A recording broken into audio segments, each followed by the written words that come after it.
Stand clear of the closing doors, please. Disclaimer. If you recognize yourself or think we may have had a great love story in my head without you being aware of it, don't worry. I mostly have great memories of those. You almost always treated me right.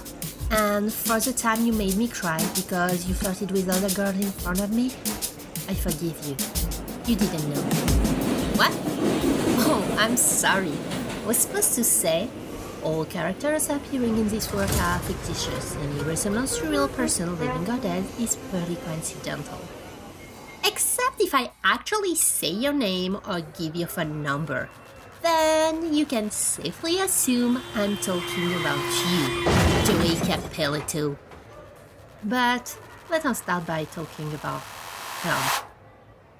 So here we go, part 1, or how I always go for the unavailable man. 2 weeks ago, my ex-roommate Denise was in town. She visited me in New York from Istanbul.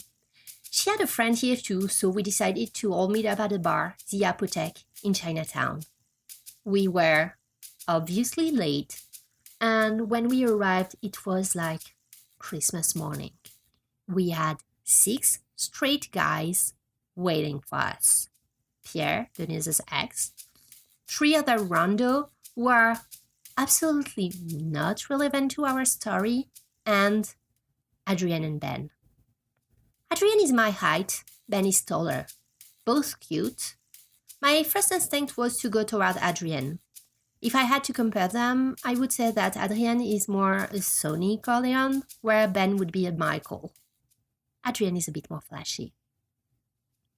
But as the night went on, I kind of felt sparkles between Ben and me. I always had a soft spot for the geeky guy. Every time I talked, he was all ears. At some point, I made a joke mentioning how Beyoncé has nothing on me when it comes to dancing. Ben almost fainted. I must admit, at this point it was half joke, half flirt. And I liked the reaction. Time to start phase 2. He then made a joke about his friend. I commented on it and took this opportunity to touch his forearm. Establishing contact, you know? I complained about the fact that I worked really hard at the office this week. He touched my shoulder. I mean, I don't want to go all high school girl on you guy, but could this get any other than that? Yes, it can. I'm way ahead of you, trust me. In my head, I'm already breaking into his apartment to watch his sleep. Went from cute to restraining order in 2 seconds. I know. No, but more seriously, I know it's not crazy good, but at least he's not repulsed by the idea of touching me. And that's a start. I can work with that. We talked a lot. I think he tried to brag a little, but I liked it. So, he plays tennis. He is an American but grew up in Paris. His parents are originally from Long Island, but they moved to France when he was 8. He moved back to the US for his studies and then started as a freelance photographer, mostly in fashion, but he did other stuff before. I don't really register what, and he worked usually for the same magazine, I think. He told me he studies something, but I don't remember his major. Well, I'm sorry if during some part of the conversation I was too busy trying to figure out where I would picture us spending our summer vacation. Tulum and Bali before the kids, and then Europe. Anyway, you see what I mean. I really like this guy, and we talked a lot. He told me everything about his life. When it was time for the last round of drinks, we went at the bar to order for everybody. We were talking and laughing. I took the 4 first drink in my hands and waited for him to get the 4 other ones. I had a little strands of hair coming on my face. That's what she said.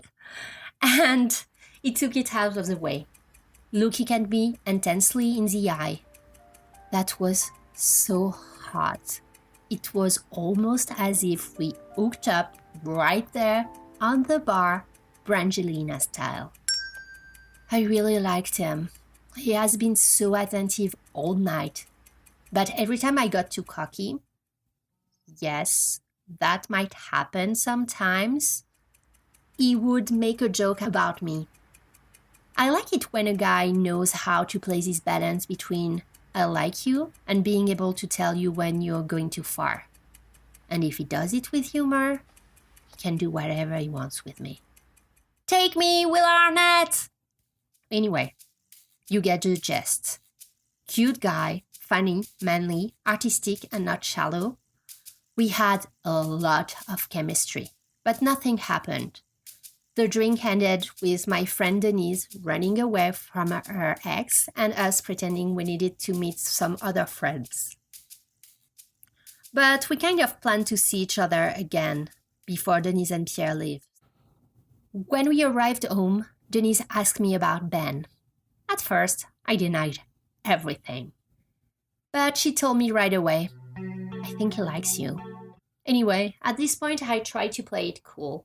You know when you're not sure you like a guy, or for some reason you're not ready to talk about it? I was like, really? You think so? But Denise kept going. He always tried to sit next to you. And that was it from my restraint.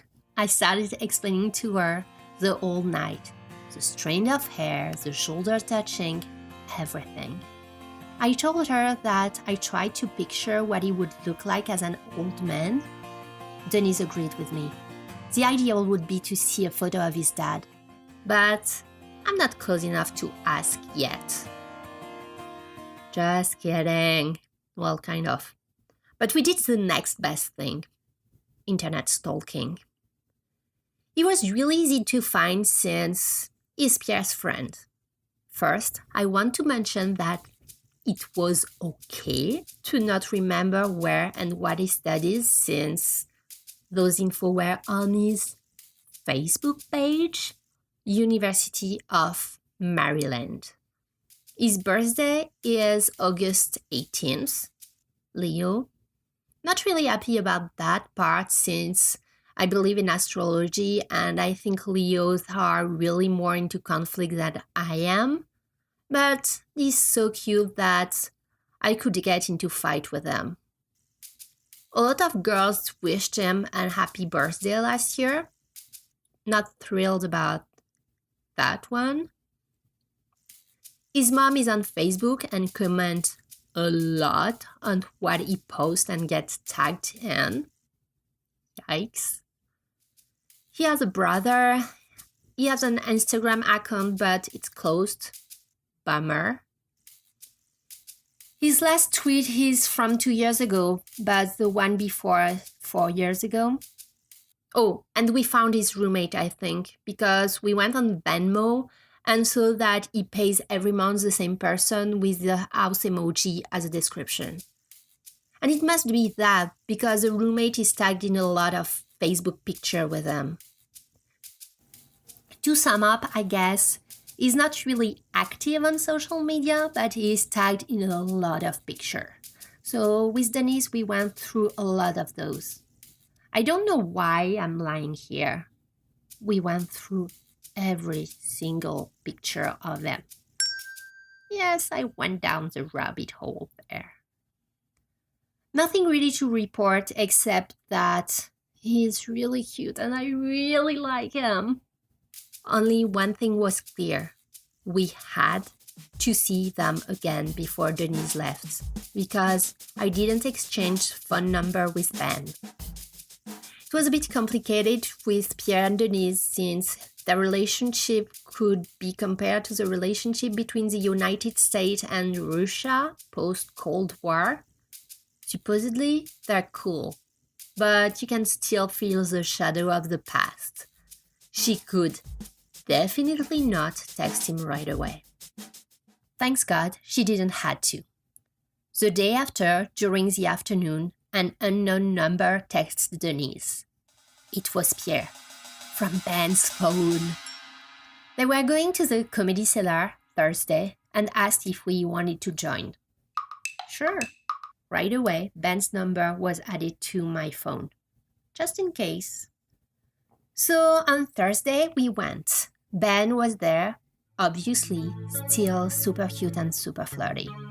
When we were in line, we basically spent all time talking and joking. We have the same sense of humor. At some point, I remember telling him that he should lie on his job in case somebody from the club needed a headshot or a contact with his magazine. So he should say he was a hairdresser. It was my sneaky way of making every girl in the club thinking he was gay. Bye-bye, competition. And then he responded, "Oh God, no! Can you imagine if one of the comics has a bad hair day and his assistants come in the bar screaming, 'Is there a hairdresser in the room?' And somebody had heard us talking and start pointing at me?" Imagining the scene made me laugh. Pleased to see me enjoy his story, he added, "Then I'd be backstage with this guy who has almost no hair, a curling apron in one hand and a hairdryer in the other." We both really laughed out loud. At some point, we took a darker path and he ended up burning a fake woman's wig. We called her Poor Stephanie. But that's when we arrived in the bar and sat with everybody else. So we had to socialize a little. Then the show started. We had a lot of eye contact and a lot of accomplice laughs were shared over the comic's joke. At the end of the show, Denise looked at me weirdly, as if she was trying to send me some fucking telepathic message. I was too deep into Ben's eyes. Yup, I just said that. I was too deep into Ben's eyes. Full lips, sweet, sweet voice. Sorry, got distracted again. Anyway, you get it. I didn't catch her look, and as a good friend that I am, did not really pay much attention to those. We all decided to continue the night at the bar, where the comedy seller graciously gave us a round of half-price drink. The Fat Black Pussycat on West 3rd. When I think back, I can only remember the way Ben looks at me. I hate that I feel so dumb saying that, but that's true. Nothing else really worth telling. I mean, we were in our bubble, giggling, retelling the comedian's joke and our intakes on those. I noticed that I have a better memory than he does. That's it. I noticed Denise in a big discussion with Pierre. Maybe she's wanted to send me some telepathic message about Pierre. So I decided to bring the Denise-Pierre subject smoothly, of course, on the table with Ben, to kind of get the insight from his point of view and maybe some info on Pierre's current girlfriend, if any. Nothing to report. Pierre was, sorry for that, Denise, as boring as ever. That's when I remembered seeing on Ben's Facebook page that he seemed to be obsessed with Game of Thrones. And I love it too. Maybe love is a strong word. I like it. Well, I watch it. So I decided to introduce the subject in the conversation. He bought my previous drink, so I insisted on buying one for him, because a Lannister always pays his debt. He looked almost too excited, like, "Oh my God, you watch Game of Thrones? I love that show. That's my favorite show." I found it cute because I was, as a lady would say, tipsy. Otherwise, I would have been like, "Chill out, dude. Everybody watch Game of Thrones. And it's everywhere on your Facebook page, nerd." Thanks God, I was drunk. And we kept talking about the Jon Snow situation, concluding that we know nothing. The more we talked, the closer we got. He told me the story about the time he spent in France and how He adapted from Long Island to Paris at 8. It was really tough because French kids are mean, and they would laugh at him all the time because he had weird snack, didn't know any Toto jokes, and would dress differently. The toughest had been the day he showed up dressed as a Ninja Turtle for Halloween in a French classroom where nobody had a costume on since we don't celebrate Halloween in France. Happily, he had a nice and understanding teacher who moved around our schedule and did an impromptu class about Halloween and the American culture. And at lunch, she went to buy candy and organize a cool afternoon of costume making and trick-or-treating around the school. She was his first crush. Who could have resisted this superheroine who saved these poor foreign kids? The best part? She made a costume for herself too. And she went with the kids around the school as Supergirl. Who could have resisted Miss Renault? This story made me feel closer to him. I can see the same for him. We cannot stop touching each other. At some point, we were just caressing each other's hands on the table. That's when Denise interrupts us. Can you come with me to the restroom, please? There is no locks. Me. But I don't get it. I went earlier and it was fine. Denise. Well, now it's broken. She grabbed my arm and pulled me away. We arrived in front of the door. The guys don't see us anymore. Denise looks at me weirdly.